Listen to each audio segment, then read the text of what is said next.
Example 5.19 series வந்து இன்ஃபைனைட்டாக இருக்குது. இதில் பார்த்தீங்கன்னா அரித்மேட்டிக்கும் இருக்குது, ஜாமெட்ரிக்கும் இருக்குது. ஸோ அரித்மேட்டிக்கோ ஜாமெட்ரிக் சீரீஸ்னு சொல்லுவாங்க.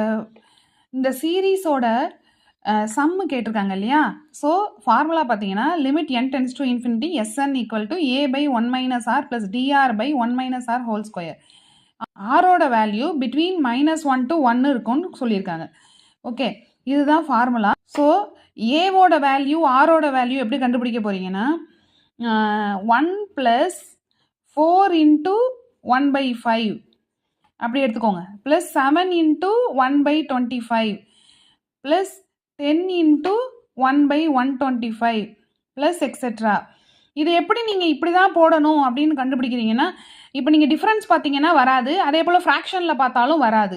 ஸோ அப்போ அதை வச்சு நீங்கள் அரித்மெட்டிக்கோ ஜாமெட்ரிக் சீரீஸுங்கிறத கண்டுபிடிச்சிடலாம். டி வந்து 3. ஸோ இங்கேயும் சேமாக இருக்கா பார்த்துக்கோங்க. 7 - 4 டிஃப்ரென்ஸ் 3 வருதா, 10 - 7 3 வருது டிஃப்ரென்ஸ். ஏயோட value 3, A equal to 1. First டேர்மை நம்ம ஏ ஈக்குவல் டு 1ன்னு எடுத்துக்கிறோம். அடுத்தது ஜாமெட்ரிக்கில் பார்க்கும்போது ஆர் பார்ப்போம் இல்லையா? ஸோ 1/5/1 1/5 காமனாக கிடைக்குது. ஸோ இங்கேயும் பாருங்கள் 1/25/1/5ன்னு போடுவோம் இல்லையா? 1/5. ஸோ அப்படியே நீங்கள் இதில் சப்ஸ்டிட்யூட் பண்ணிங்கன்னா இங்கே 3 × 1/5ன்னு வருதா? ஸோ 3/5. இங்கே எல்சிஎம் எடுத்திங்கன்னா அதுக்கு மேலே ஸ்கொயர் எடுத்திங்கன்னா 16/25. ஸோ இங்கே வந்து ரெசிப்ரோக்கல் பண்ணிங்கன்னா 5/4.